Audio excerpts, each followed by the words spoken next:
In 1980, Pac-Man released in arcades worldwide, and within no time at all, was a game that became an instant success. The concept of controlling an eating puck that looks like a pizza pie missing a slice was simple yet iconic, and would amass countless sales and games over time. And wildly enough, Pac-Man would not only get installments that were maze-like experiences like its arcade Inception, but a plethora of unique games that would typically just fit the character well. In this episode, I want to cover all of the Pac-Man games that released on the Nintendo GameCube. However, I will not cover the Namco Museum titles that had arcade ports in there, as I've actually highlighted them in my previous Every Game Compilation GameCube game, which I will link in the description down below.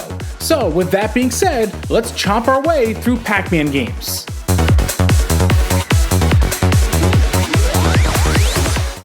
First up is Pac-Man World 2, published by Namco and developed by Namco Home Tech.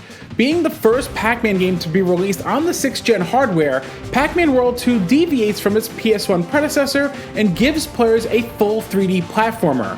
The evil King Spooky was sealed hundreds of years ago by the power of the 5 golden fruit, and centuries later, the pesky ghosts sneak into Pac Village where the 5 golden fruit resides. And thinking it'd be mischievous, yet not knowing what power is stored in it, they end up releasing Spooky in the process. Pac-Man now goes on a quest to find the 5 golden fruit and save Pac-Land from Spooky's reign.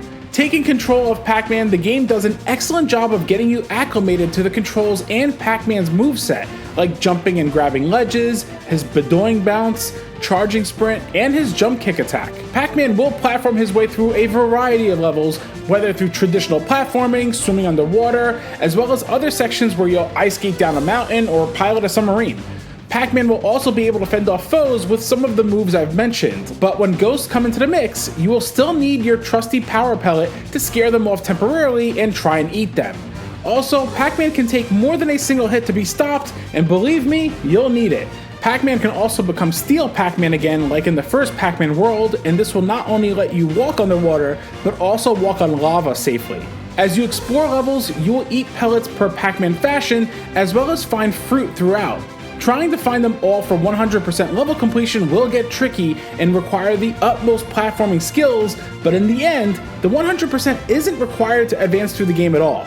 Levels also contain a hidden Galaxian icon, which when found will bring you to a maze level that matches the gameplay style of the original arcade game, just with the updated graphics of course.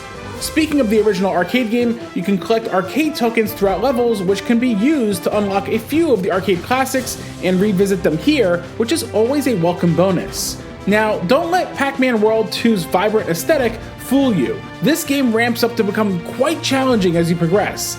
The game starts off with a solid difficulty initially, but by the time you get to the volcano levels, be prepared to lose a ton of lives.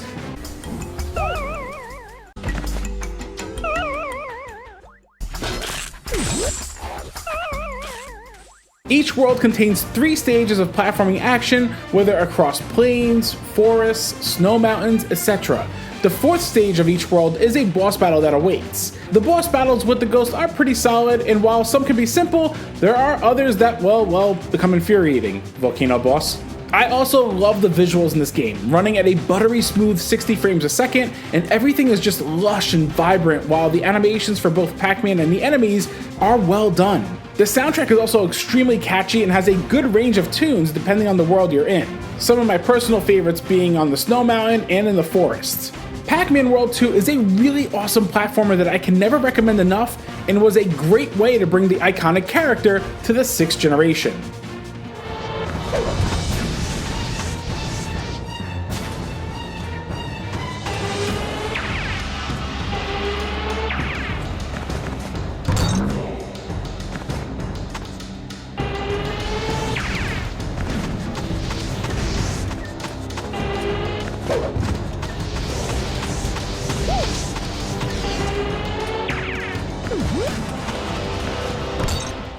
Next up is Pac-Man Fever, published by Namco and developed by Mass Media. Changing things up, and get used to that for this episode, because every game's pretty different, Pac-Man Fever was a way for the iconic pellet-eating character to get into the party scene of games that Mario Party made popular. Here you can take control of one of 6 characters: Pac-Man, Miss Pac-Man, Reiko from Ridge Racer, Tiger Jackson and Heihachi Mishima from Tekken, and Astaroth from Soul Calibur. It's an interesting selection of characters for this party game for sure. From here, you can take part on 3 virtual game boards: Tropical, Space, and Medieval. Each board allows for either short, medium, or long play, but what I like is that depending on the duration you choose, determines the starting point of the board, and the longer the duration chosen, the more unique areas of the board you'll go through. Now, unlike Mario Party, Pac-Man Fever very much does do its own thing. You will not roll any dice to move along the board, but rather each round commences with a minigame, and depending on what place you finish, will determine how many spaces you can advance that round. Each space also provides for specific elements, like a token minigame where you can solo an event trying to earn as many tokens as possible without getting hit by an anvil.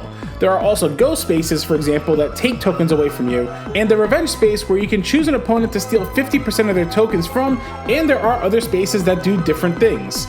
As you accrue tokens, you will occasionally land on a store space, where you can either purchase fruit-specific tickets or a chance to move forward more spaces on your next turn, to force other opponents to take a few spaces back, and more. As you approach the end of a board, you will have to actually place in certain mini-games to move forward a space, and failing to do so will make you remain on that space, which can actually make it anyone's game by the end. What I mean with this is, for example, the first space you would land on towards the end will say that you need to get at least in the top 3 of a minigame. The next space will be in the top 2, and the last space will be you have to rank in first for a minigame to get to the end space. The minigames are usually the key takeaway in a party-style game, and depending on the board you choose, will provide specific ones you'll play based on that setting. But the minigames here are very hit or miss. There are a variety within the minigames, but they just feel half-baked at times. Something like the bowling minigame here just feels far too loose to control. The baseball minigame lacks weight in any of the hits. The meteor minigame here is more frustrating than fun due to how awkward the collision detection is, and even this missile command style minigame feels off when trying to fire away at the missiles, and despite lining up the crosshair with the missile and firing, many times it just wouldn't register the hit. They're not awful, but they could have used a little bit more refinement. At the end of a board, you can use tickets acquired throughout the game to purchase the minigames that you've played so that you can revisit them at any time in the main menu. Additionally, you can also just tackle minigames with friends in a contest-style mode. The visuals are fairly good in this game for the most part, having this vibrant, cutesy aesthetic that matches Pac-Man as well as the other Namco characters that are cartoonified in a sense. The soundtrack is also catchy with remixed Pac-Man tunes that match the gameplay. In the end, Pac-Man Fever is a game that depends on your enjoyment of party-style games, but what's here can be a good time, especially if you've played the Mario Party games to no end and want something a little different. Also, fun fact, this game was actually exclusive to North America.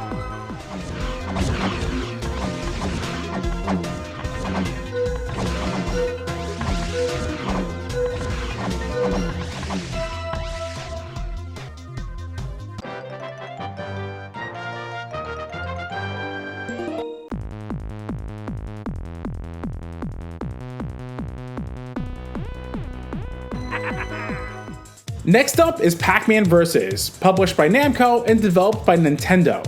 This specific collaboration was an effort in which Shigeru Miyamoto actually designed a multiplayer-centric experience based on the popular franchise, harkening back to the original arcade game, and was trying to take advantage of the GameCube Game Boy Advance link cable. This actually only took a month for Miyamoto and his team to make, and while showcasing it as a demo of sorts for the GameCube GBA link cable, it garnered Namco's attention, and they were full steam ahead on publishing it alongside Nintendo as an exclusive for the GameCube. This 1 vs 3 multiplayer game has 3 players using the GameCube controllers playing as the Ghost, while 1 player will play as Pac-Man on a separate screen via the GBA. Upon starting, you can set the number of points for a game to end to determine a winner, and from here you can select one of 6 courses: Original Pac-Man, Panic Pier, Frantic Forest, Rest in Peace Park, Manic Manor, and Haunted Hall.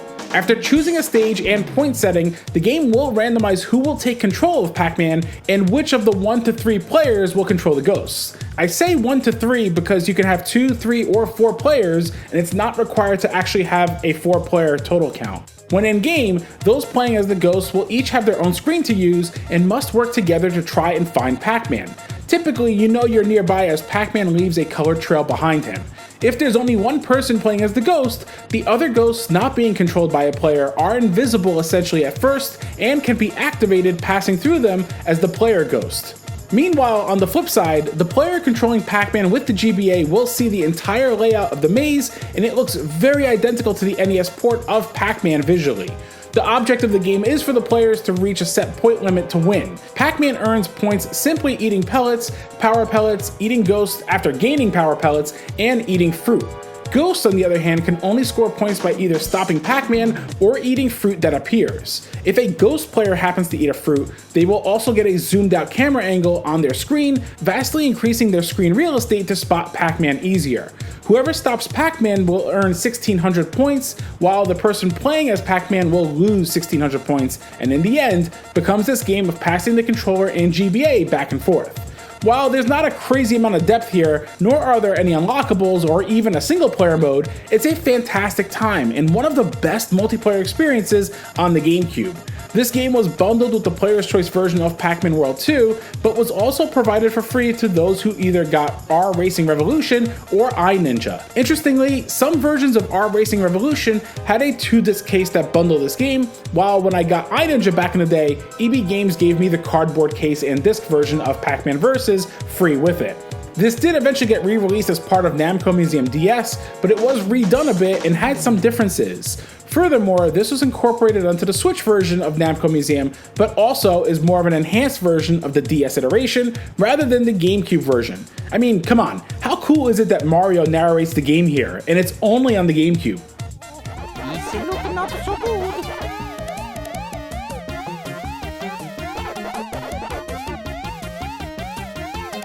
Only 10 pellets left.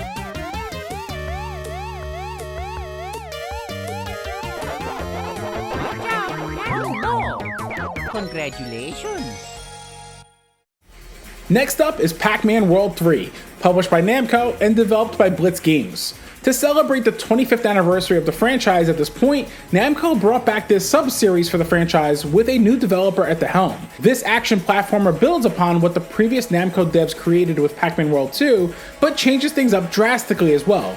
Pac-Man is celebrating his 25th birthday with Miss Pac-Man and Junior Pac-Man, and things go haywire as Pac-Man is all of a sudden teleported into this barren sewage pit by Orson, his former nemesis from Pac-Man World 1. He discovers there's a new villain, Irwin, that is planning something diabolical and trying to siphon power from the spectral realm, which is causing the real world and spectral realm to mesh together. Pac-Man works with Orson, who provides comms updates on things up ahead to assist, but furthermore, will get the assistance of some of the other ghosts to put a stop to Irwin. Pac-Man World 3's tone is a bit different this time around, as stated. The game still has the traditional level-based structure of eating pellets, defeating enemies, finding fruit scattered throughout, and getting to the end of that level, but also introduces new concepts. For starters, Pac-Man now has a combat system of sorts where he can dish out 3-hit punch combos on enemies, as well as using his Bedoing Bounce action and charge sprint action. The enemies this time around aren't so much the ghosts, but rather monsters and robots that are looking to pummel Pac-Man to the ground. However, there will be sequences where the spectral portal will appear and summon spectral ghosts, which require you to nab the power pellet to make them feeble and ready for Pac-Man to eat, just like you'd expect. As you progress, you will also get new types of power pellets that provide unique abilities temporarily, like a super bounce attack, and even electricity that can fire from Pac-Man's hands. The combat is decent, if not a bit janky, but the variety it introduces does make it a neat twist from the previous World games. The levels in this installment are also far more vast from World 2's levels. Each level here will take anywhere between 15 to 30 minutes to complete, and even has mid-level save points in between. Additionally, there are Galaxian icons that return to access a maze level, bringing the gameplay back into traditional Pac-Man style.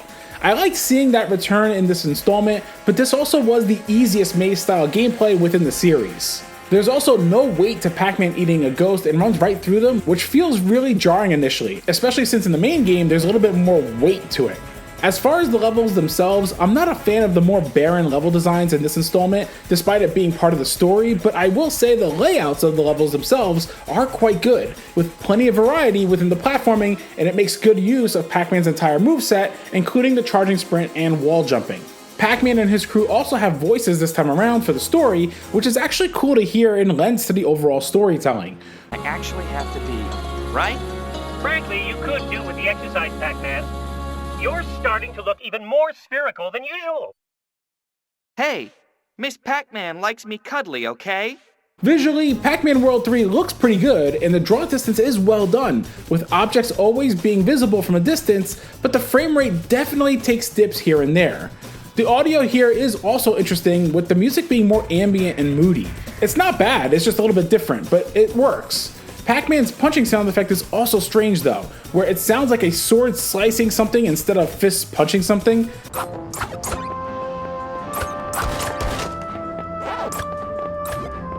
Furthermore, there were numerous times where the music glitched out and went mute and would never kick back in until I beat a level. Aside from the main game, there's also a museum section to celebrate the franchise's 25th anniversary at the time, with an interview with the creator of Pac-Man himself, classic games to play here, and much more. Overall, Pac-Man World 3 may feel like a mix of familiar yet new territory, but I do think it's one many never even talk about versus its predecessors, and is worth playing despite some small gripes I noted.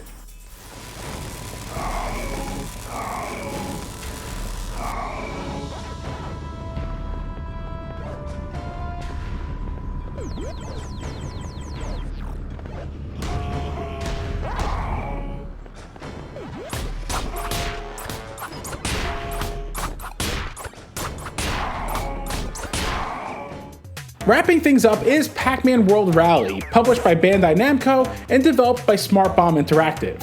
This time around, Pac-Man and the gang return in a kart racer because, well, almost every iconic mascot had a kart racer at some point, and shockingly it took Pac-Man 26 years to get one. Anyway, Pac-Man World Rally has you racing along a variety of tracks across 5 cups total, as you acquire power-ups to take down other racers and get ahead of the pack. You can choose from numerous characters like Pac-Man, Miss Pac-Man, Junior Pac-Man, the Ghosts, as well as villains from the Pac-Man World games, while also unlocking a few more characters as you complete the cups on each difficulty. Like any kart racer, each character does have certain attributes based on their weight class, like acceleration, top speed, and handling. The racing itself is essentially what you would expect in a kart racer. You'll race along some wacky courses, all with that Pac-Man twist and theme going for it. You can drift around corners and also build a drift boost like in Mario Kart or Crash Team Racing, which is always key to help with gaining ahead of your opponents. However, you will also fill up a meter while drifting that's located on the bottom left of the HUD, and this will grant you a shield ghost when you fill it up to use at any time. You can save up to 3 shield ghosts as well. You'll also be able to acquire power pellets, which will actually allow pellets to appear on certain sections of the track, and eating them will build up a meter on the top right of your HUD. When this meter is full, you can press the Y button to turn into a giant Pac-Man, while every other racer turns into a blue ghost ready to become lunch. Granted, you will only have a short duration to use this, but it comes in handy when a number of racers in front of you need to be pushed aside in a sense. Then there are fruit to collect on the course, which when collected will allow you to drive through shortcuts if you have the showcased fruit at the door. This works once per lap, so you'll need another fruit if you want to go through the shortcut again.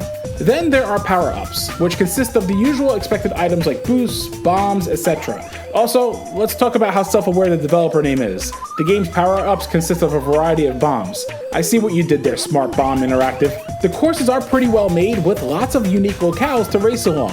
Whether it's canyons, swamps, volcanoes, ice mountains, haunted mansions, each one just feels like it really does fit the game quite well. Now, there is an awesome course where you're racing through the original Pac-Man arcade maze, and you actually see Pac-Man and Miss Pac-Man outside of the cabinet viewing the race as you drive through it.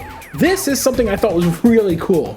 There's also a battle mode when you're looking to separate from the races, and these can be tackled either against AI or in multiplayer. Battle mode has its own set of courses to tackle up to 7 other opponents on, and you'll even see a health bar over each opponent during matches. It's actually quite fun.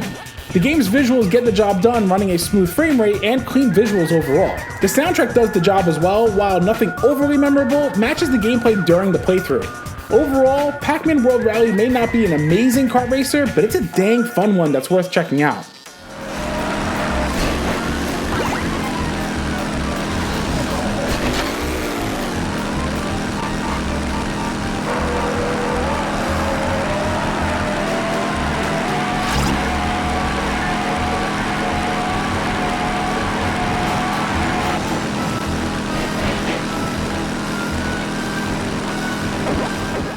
There's no denying Pac-Man had a variety of games that released on the GameCube, and it was the prime location to play his titles across all 6th-gen consoles. Even today, over 4 decades later, the iconic character continues to receive new games and has been an absolute cultural impact in the gaming space. Have you played any of the Pac-Man games I've listed here? Which was your favorite Pac-Man game of all time? Or which was your favorite of these ones? Sound off in the comments below, as I'd love to hear your thoughts. If you've enjoyed the video, be sure to also hit that like button and subscribe if you haven't yet for more GameCube filled content. I hope you all enjoyed, and I'll catch you all in the next episode, GCG Nation.